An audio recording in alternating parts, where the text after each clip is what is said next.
questions on the service agreement in this area. And that goes basically from like 10 mile and like I'd say Standout to like outline area, like between that corridor all the way down to I'd say 68th Street.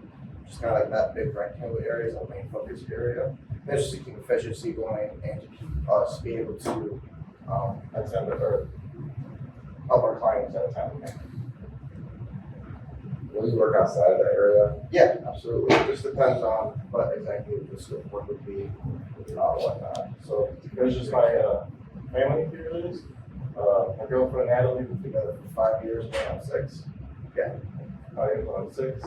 My three pets, the 2 cats, the white one is Roxy, the black one is Zipper, and then the dog is Bodega, and he's a rescue from our neighborhood.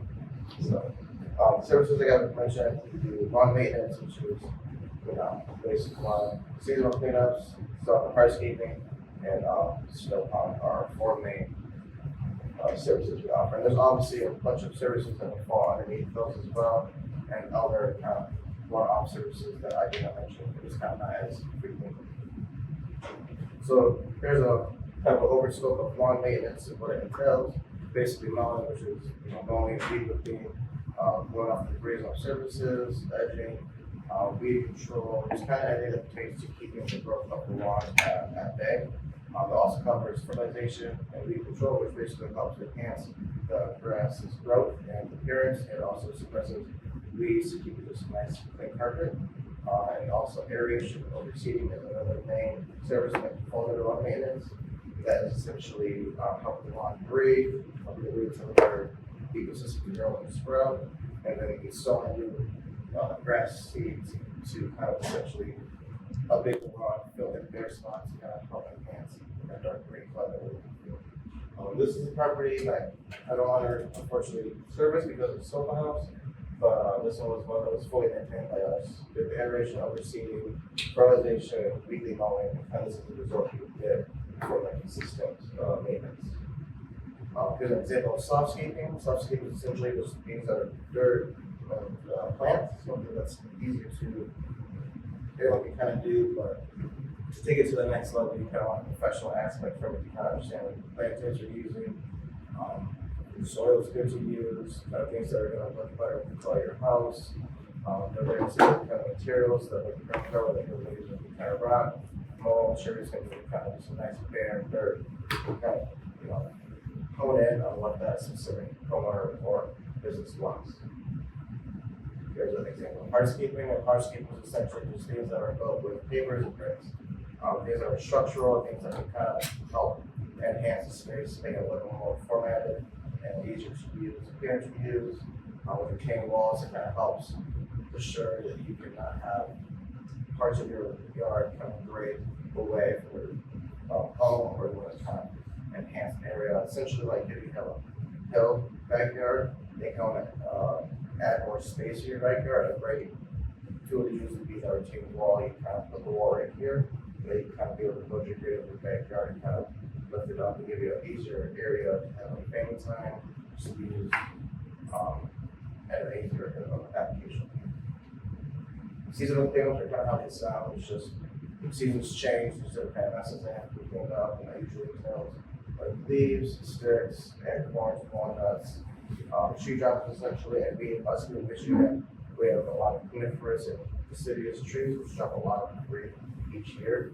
And so seasonal cleanups are great to use to keep your lawn presentable, keep your house functional, to not let things get out of hand.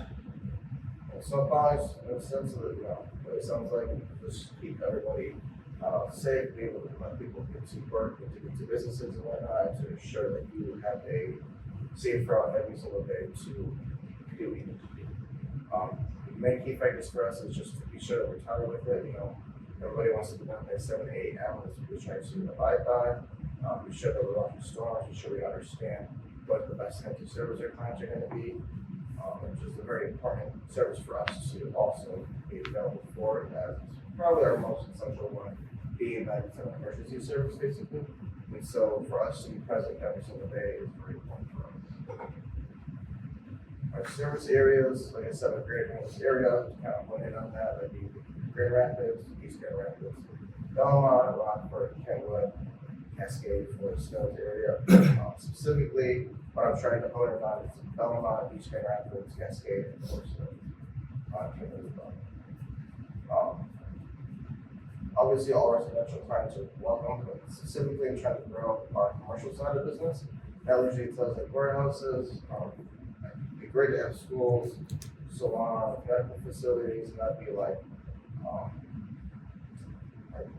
dentists, orthodontists, estheticians, things of kind of that nature. Restaurants is a big one for us as well. Just anything that is a business, of course, and has a property to maintain. Kind of what started as such a small font, but what separates us from other lawn care companies, because it's such a very saturated industry that there's a million choices, but we're not all the same. I'll come from the same cloth. For me and my company, I'll hold ourselves to a very high standard for quality over quantity. A lot of business models, they focus on as many yards as you can get in a day. I just don't like that. I like to focus more so on quality, what we can enhance that yard each and every time. It helps us not destroy the yard essentially with each service. Because we're trying to be as fast as you can. You kind of cut corners, you kind of with your equipment a little bit faster, and in return you kind of destroy the yard each time. And that's something we very adamantly try to not happen, because it's kind of one of our main focus points is to take over companies that just do not care about their clients, as we are very client focused. Another one is we treat it like a kind of place before we treat every property like it's our own. So every time we go to the property, we kind of see ourselves as an extension to our clients. So like we go to a property and there's like toys, or there's hoses, or there's random things in the lawn. There's a lot of companies that would not see it as like their job to go and pick up after you guys essentially. But for us, that's exactly what we're here for. It's going to take your outdoor pressure off of you. So we go there, but there's things that came out. There's toys for kids. That's gotta be good for us. We're going ahead, organize it, and then deliver service to ensure every time that you're along to be properly taken care of, like you would take care of yourself. That kind of plays into the next one would be every service is treated with tenderness and care. And that kind of plays into slowly ensure that when you turn, you've got grass, you're not kind of jumping like fast, hitting branches, destroying trees and whatnot. It's being very careful of your property that you're on. Also, we take customer complaints very seriously. They're inevitable just because everybody has very specific things that they kind of like to pay attention to. So whenever a client brings those things up, we take it with utmost sincerity and seriousness, and we instantly address it. Whether it has to be, we have to come back that same day and fix a problem, or that just has to be addressed over time and to their liking.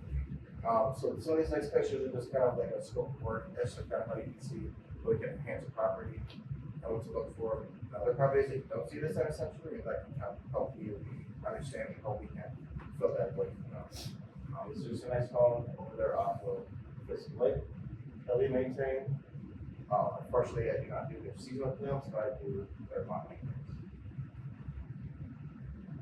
Here's a good home for me. This one was from here actually, and over time we have built a really good relationship to the point where I kind of do all their services. I do the weed feed, mowing, aeration, seasonal cleanups, professional mulch. So this is a very nice and good property for us. It's our closest picture. And just another nice full picture, and this is another one we maintain fully with a full long-term client. So this is kind of just help describe what we see when we take on a landscape project. It kind of helps put us a little bit different than other landscape companies. So as you can see here, this is a lake view. This is a lakefront home. So lakefront homes are just a little bit different. Things kind of look for it, a little bit more saturated soil, a little bit more intense winds. And so you're going to have to construct your landscape project to kind of accommodate that. And this home here, we're ripping everything out to the dirt.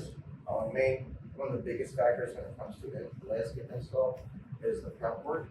And a lot of companies will kind of cut corners to kind of keep the numbers good, but we insist that it has to be done the right way, and the main way to do that is to get your beds to the dirt. they have any type of here, they have any roots that can kind of resprout and kind of bring back what you were stripping out.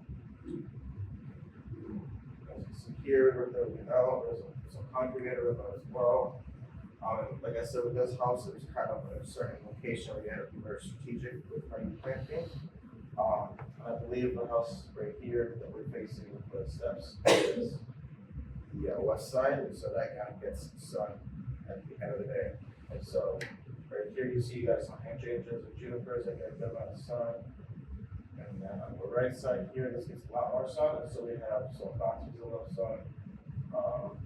They have a viburnum, which is a very nice one on the left side here. The nice white flowering that's an all year bloomer, so you get a nice bloom all year. In the middle, we have a nice Japanese maple to give it a nice red color. And I'm missing the name of one of these bushes, but it's all season bloomer as well. Here's just another instance where we kind of the tenants every project, and with landscaping, a lot of times you can turn the yard, obviously using heavy equipment, and so we take all these precautions to ensure when we leave that the yard looks how it was just with the new landscape.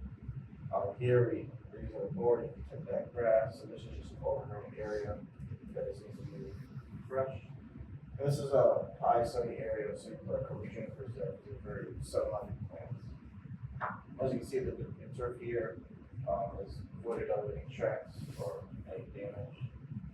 And here is just another small project. This was infested with lice, and so we had to have our pest control team come in. Not my pest control team, but the company had to come in and obviously get that out of there and fix this for them so there would not be another.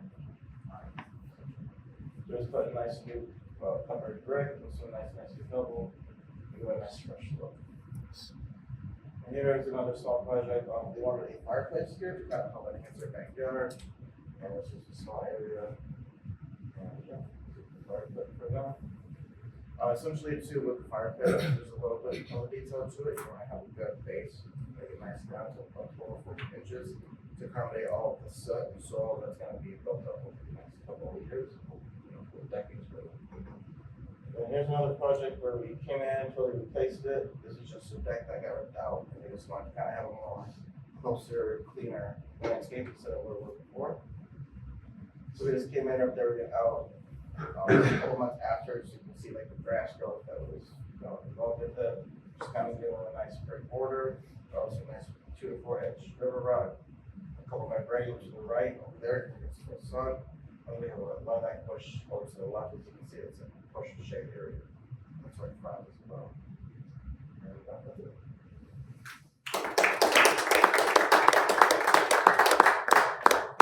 Questions? Yeah. How are you, so for the fire pit, how are you getting that solid? Are you bringing in dirt after you take out some grass? So that essentially the excavator took 14 inches of dirt out. Then we put 1 inch limestone down. Oh, okay. Yeah, so we breathe, let it go through, but it's very firm. Something basically we use for all of our hardscaping bases and trees. So I think it's a 64 inch limestone, maybe not that number, but 1 inch, 3/4 1 inch limestone. Nice. There you go. You use a striping kit. I do not, no. It's just laying the grass down. Do you think they work? Yeah, absolutely. I just don't like them for like commercial use because when you turn, they can dig into it. Okay. But for homeowner use, absolutely. That's a good use. Right. Do you guys do anything with like down trees or tree branches like Absolutely. that? There's a limit to it because we're not arborists, but there's definitely time where you can go in and handle down trees. Usually like something that's 2 feet diameter and under. Okay. So, think that is small. And after that, it's a little bit too much. Well, any other questions? Thank you. Thanks, Alex.